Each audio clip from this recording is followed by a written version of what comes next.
রাসূল কারীম সাল্লাল্লাহু আলাইহি ওয়াসাল্লামের একজন মেয়ে যিনি সবচেয়ে আদরের, তার নামটা কি? ফাতেমা রাদিয়াল্লাহু তাআলা আনহা। ওনার জীবন থেকে কিছু কথা আমরা আজকে শুনবো।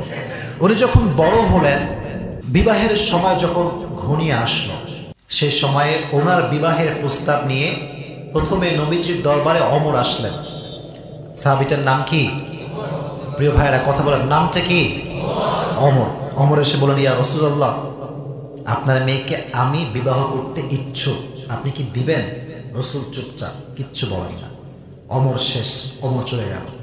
এরপর আসছে আবু বকর, এসে বলছে, ইয়া রাসূলুল্লাহ, আপনার মেয়েকে বিয়ে করতে আমি প্রস্তুত, আপনি কি দিবেন?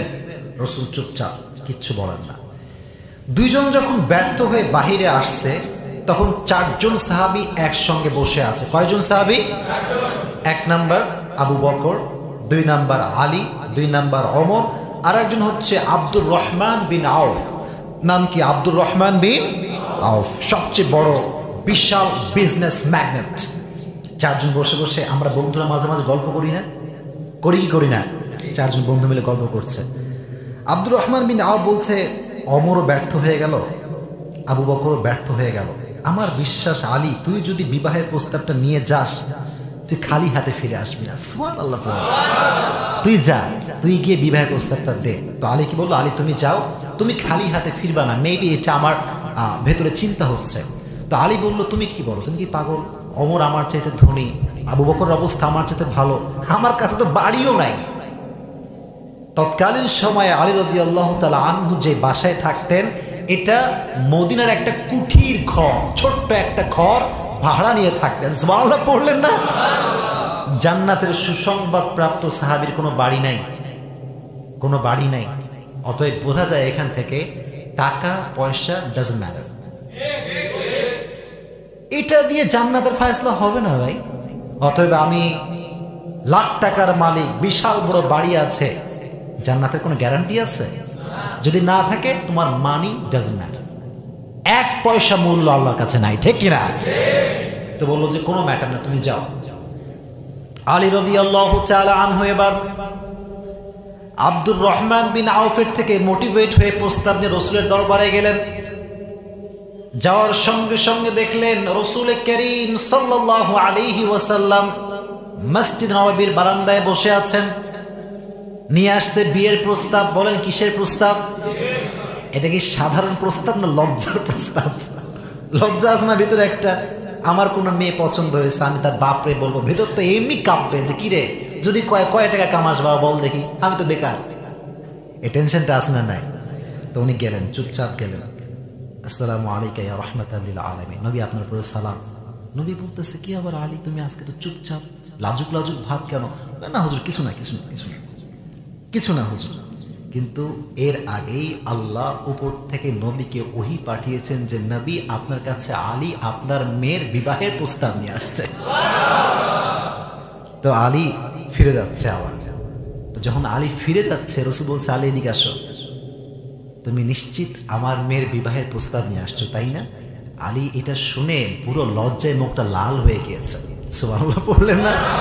আলী বলল, ইয়া রাসূলুল্লাহ, ইয়েস, আমি আপনার মেয়ের বিবাহের প্রস্তাব নিয়ে আসছি, আপনার মতামতটা কি? রাসূল কিচ্ছু বললেন না। রাসূল একটা শব্দ বললেন, ইনশাআল্লাহ। বলেন না, কি বললেন? ইনশাআল্লাহ। আলী রাদিয়াল্লাহু তাআলা আনহু ইনশাআল্লাহ শুনে একটু হতাশ, যে এটা কেমন উত্তর হলো, হ্যাঁও বললো না, নাও বললো না, ইনশাআল্লাহ, what is the meaning of ইনশাআল্লাহ? ফিরে আসছে। এবার তিনজন তো বাইরে বসে আছে, যে কি বলে, আমি খালি হাতে ফিরে আসছি, ওমর আবু বকর খালি হাতে ফিরে আসছি, আর মাঝখানে বুদ্ধি দিয়েছে আব্দুর রহমান বিন আউফ। সে আরো টেনশনে, কিরে আমি তো পাঠালাম প্রস্তাব, তার আসলে ব্যাখ্যাটা কি হবে? আলী যখন আসছে, এসে বলছে, আলী কি খবর, কি হলো বলো, কাহিনী কি? আলী বলল, রিজেক্ট, এটা রিজেক্ট হয়ে গেছে। বলল, রিজেক্ট মানে কেমনে, কি বলো? তখন বলছে, রাসূল আমাকে বলেছেন ইনশাআল্লাহ। রাসূল বলেছেন কি? আব্দুর রহমান বিন আউফ বললেন, টেনশনের কোনো কারণ নাই, রাসূলদের ইনশাআল্লাহ মানেই হচ্ছে হ্যাঁ। সুবহানাল্লাহ। তুমি টেনশন করো না। ঠিক তাই হলো। চিন্তা করেন, বাবাজান যারা এসেছেন, কথাগুলো ভালো করে শোনেন। প্রস্তাবটা আল্লাহর পক্ষ থেকে। কার পক্ষ থেকে? মেয়েটা কি কোনো সাধারণ মানুষের মেয়ে না অসাধারণ মানুষের মেয়ে? মেয়েটা কি নিজে সাধারণ না অসাধারণ? আবার যিনি বিয়ে করবেন তিনি কি সাধারণ না অসাধারণ? সব দিক থেকে the matter is perfect. The matter is, রসুল কি ইয়েস বলছেন না ইনশাআল্লাহ বলেছেন? বলেন বলেন, ইয়েস বলছেন না ইনশাআল্লাহ বলেছেন? क्यों इंशाअल्लाह कहा? क्योंकि एक काम अभी भी बाकी है, वो ये है कि अपनी लड़की से इजाजत मांगना है कि क्या वो राजी है या फिर नहीं है। सुभानाल्लाह। रसूल शिक्षा दिलेन जे बाबा खाली फैमिली को तो स्टैटास देखे হ্যাঁ বলে দিও না, তোমার যে মেয়েকে বিবাহ দিচ্ছ তার থেকে অনুমতি চাও যে সে বিয়ে করতে রাজি আছে কিনা। যে অনুমতি চাইতে গেলেন ফাতেমার কাছে, ফাতেমাকে গিয়ে বলেন, ফাতেমা আল্লাহর পক্ষ থেকে ওহী আসছে, আলীও আমার দরবারে দাঁড়ানো আছে, তুমি কি বিয়ে করতে প্রস্তুত আছো? যদি তুমি বলো হ্যাঁ তাহলে হ্যাঁ হবে, আর যদি বলো না তাহলে না হয়ে যাবে। সুবহানাল্লাহ পড়ে অনুমতি নিলেন, অনুমতি নিয়ে বিয়ে হলো। বিয়ের ঠিক কিছুদিন পরে দুজনের মাঝে হালকা ঝগড়া হলো। হালকা কি হলো বলেন না ভাই, কি হলো? ঝগড়া। আপনারা এদিক সেদিক না করে আর আপনার কথা বলেন না, আমি কথা বলছি, কথাগুলো মনোযোগ দিয়ে শুনতে হবে, আমার কথা বোঝেন। বিয়ের পরে মাঝে মাঝে স্বামী স্ত্রীর মাঝে ঝগড়া হয় কি হয় না? হয়। রাসূল কারীম সাল্লাল্লাহু আলাইহি ওয়াসাল্লাম একবার ফাতেমার ঘরে আসলেন, এসে দেখলেন ফাতেমা চুপচাপ মনোমালিন্য হয়ে বসে আছেন, কোনো কথাবার্তা নাই। রসুল দেখেই বুঝতে পারলেন ডাল মে কুছ কালা হে, ব্যাপারটা কি, মন খারাপ কেন? ফাতেমা কি হয়েছে? বলে আব্বাজান আমার স্বামীর সাথে আমার ঝগড়া হয়েছে। কি হয়েছে? এটা কিন্তু ওই ঝগড়া না, এটা হচ্ছে মিষ্টি ঝগড়া। সুবহানাল্লাহ, মিষ্টি ঝগড়া। রসুল বলেন তাই? আইনা আলী, আইনা আলী ইয়া ফাতেমা, আলী কোথায়? উনি বললেন যে আমি জানি না আলী কোথায়। রসুল চাইলে বলতে পারতেন আমি শ্বশুর, আমি আবার খুঁজবো নাকি, যাও ডেকে নিয়ে আসো। রসুল বললেন আলী কোথায়? ফাতেমা বলল জানি না। রসুল নিজেই আলীকে খুঁজতে বের হয়ে গেলেন। কত বড় শিক্ষা! আর আমাদের শ্বশুররা, জামাই কোথায়? হ্যাঁ, শ্বশুর আসছে বাসা, জামার খবর নাই। এটা রসুলের শিক্ষা না। রসুল নিজে খুঁজতে বের হলেন। হঠাৎ করে দেখলেন যে মসজিদ নববীর বারান্দায় আলী একটা চাদর বিছিয়ে শুয়ে আছে। সুবহানাল্লাহ পড়লেন না? চাদর বিছিয়ে আছে তো আশেপাশে মাটি লেগে গেছে। রসুল বলেন ইয়া আবা তুরাব, ইয়া আবা তুরাব ইরফা, হে মাটির বাপ। এর ব্যাখ্যা হাদিসে এসেছে, রসুল বোঝালেন যে আলী তোমার যে ঝগড়া হয়েছে এটা কিন্তু আমি জানি, তবে ঝগড়া হওয়ার পরেও আমি অসন্তুষ্ট না, আমি তোমার উপরে আগের মতোই সন্তুষ্ট আছি। সুবহানাল্লাহ। ওঠো আলী ওঠো। কি হয়েছে রাসূলুল্লাহ? ইয়া রাসূলুল্লাহ। বলে আমার সঙ্গে আসো। মনোযোগ দিয়ে শুনবেন, হাদিসের ব্যাখ্যাটা খুব ভালো করে বুঝবেন। আলী এইটা মনে করেন, এইটা ফাতেমা, জাস্ট বোঝাবার জন্য বলছি। আলীকে ধরে নিয়ে আসলেন রাসূল, এখানে ফাতেমা, এখানে আলী। দেখেন মীমাংসা কারে কয়। রসুল আলীর হাতটা এখানে রাখলেন পেটের উপরে, রাখার পরে বললে ফাতেমা তোমার হাত দাও। ফাতেমার হাত দিল। কি রোমান্টিক একটা সিচুয়েশন দেখেন। এমনে হাত, এটা আলীর হাত, এটা ফাতেমার হাত, এই দুইটা হাতের পরে রসুল নিজের হাত মোবারক রাখলেন। বললেন যে তোমরা এখন বলো, ফাতেমা তুমি বলো যে স্বামী আমার উপরে তোমার কোনো রাগ রেখো না, আমারও তোমার উপরে কোনো রাগ নাই। বলো যে আমরা মীমাংসা করে ফেলেছি, এতটুকু বলো। কত বড় শিক্ষা দেখেন। রসুল চাইলে বলতে পারতেন যে ফাতেমা কি হয়েছে, আলী তোমাকে কি বলেছে বলো। তাহলে ফাতেমা কি বলতো? আলীর সব দোষ, আমার কোনো দোষী নাই। কথা ঠিক কিনা বলেন? আলী কি হয়েছে বলো। আলী বলতো সব দোষ আপনার মেয়ের, আমার কোনো দোষী নাই। মনে রাখবেন, যারা মীমাংসা করতে চায়, জ্ঞানীদের জন্য শিক্ষা, তারা কখনো এসে বলে না বাবা কি নিয়ে ঝগড়া লাগছে বল বল, এটা নিয়ে কোনোদিন সমাধান আপনি পাবেন না। এক পক্ষ বলবে আমরা মাসুম, আমরা কিচ্ছু করি নাই, হেতেরা সব দোষ করছে, আর হেতেরা বলবে আমরা কিছু নাই, সব শয়তানেরা। ঝগড়া কমবে না আরো আর। রসুল জিজ্ঞেসই করলেন না যে কি হয়েছে ফাতেমা, তুমি রাগ কেন? কিচ্ছু না, হাত লাগাও, হাতে হাত মিলাও, বলো জীবন্ত সংক্ষেপ যা আছে মেনে নিলাম, মানিয়ে নিলাম, আলহামদুলিল্লাহ পড়ে। This is Islam, this is Islam. ইসলাম সমাধান শেখায়, মারামারি। ইসলাম ভালোবাসা শেখায়, ঝগড়া। তাহলে ঝগড়া হলে মারামারি না করে সমাধান করবেন। রাজি আছেন তো ইনশাআল্লাহ? দ্বিতীয়, হঠাৎ করে অভাব, পরিবারে অভাব, খাওয়া দাওয়া নাই, বেশি একটা অবস্থা ভালো না, দীর্ঘদিন অভাবে কাটলো। এতটা অভাব, কথা কি বোঝা যায়? বুঝতে কোনো সমস্যা হচ্ছে আপনাদের?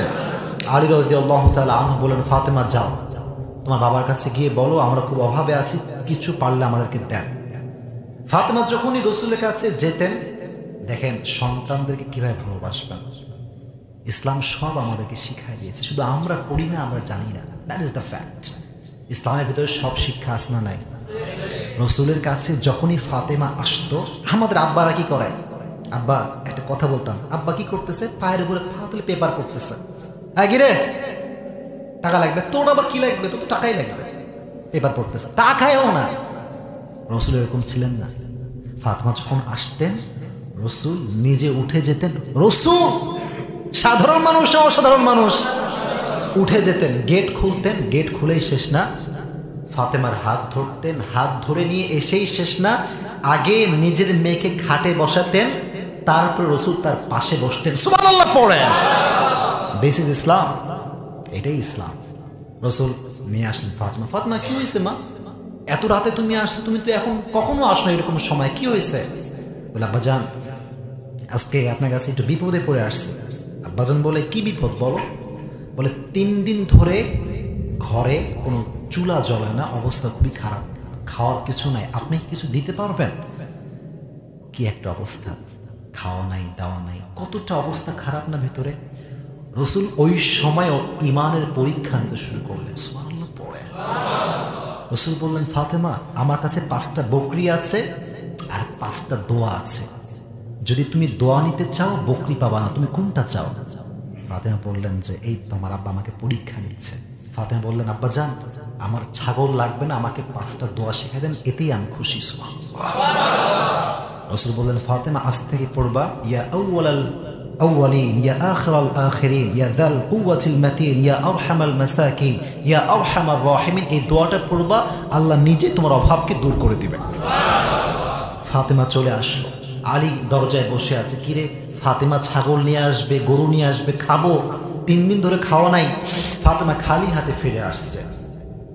আলী বলল, ফাতেমা গেলা খালি হাতে, আসলাও খালি হাতে, যাওয়া দরকারটা কি?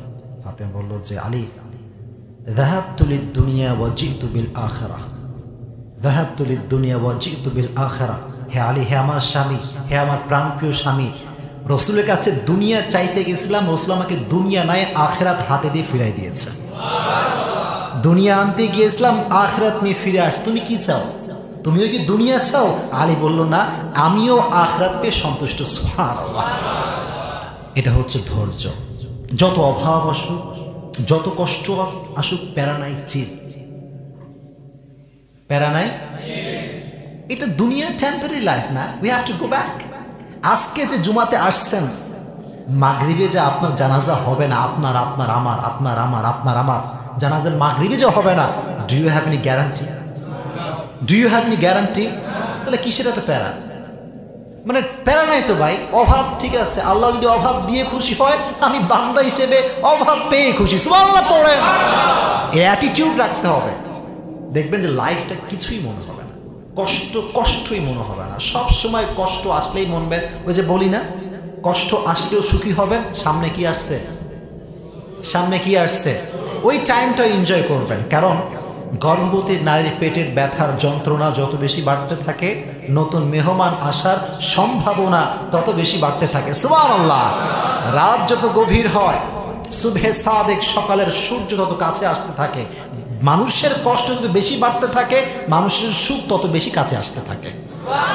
এজন্য কষ্ট পাওয়া যাবে না, ভরসা করবেন একজনকে, তিনি কে?